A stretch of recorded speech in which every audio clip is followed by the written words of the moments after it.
ভগবান শ্রীকৃষ্ণ বলছেন, যদি চৈত্র মাসে আপনার বাড়িতে এই 9টি সংকেত দেখা যায় তাহলে এটি অত্যন্ত শুভ লক্ষণ এবং আপনার জীবনে ভালো সময় আসতে চলেছে। বন্ধুরা, ভিডিওটি শুরু করার আগে আপনারা যারা এই চ্যানেলে নতুন তারা অবশ্যই চ্যানেলটিকে সাবস্ক্রাইব করে পাশের বেল আইকনটিকে অন করে দেবেন এই রকম নিত্য নতুন ভিডিওর নোটিফিকেশন সবসময় সবার আগে পাওয়ার জন্যে। প্রথমত, গৃহের আশেপাশে বা ছাদে তুলসী গাছের বৃদ্ধি। ভগবান শ্রীকৃষ্ণ বলেছিলেন, তুলসী আমার অত্যন্ত প্রিয়।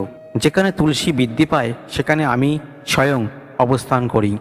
যদি চৈত্র মাসে আপনার বাড়ির তুলসী গাছ হঠাৎ করে সতেজ হয়ে ওঠে, নতুন পাতা গজাতে শুরু করে, তাহলে বুঝতে হবে এটি শুভ সংকেত।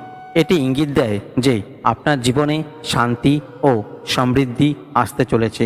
তুলসী গাছের বৃদ্ধি অর্থাৎ ঈশ্বরের কৃপা আপনার ওপরে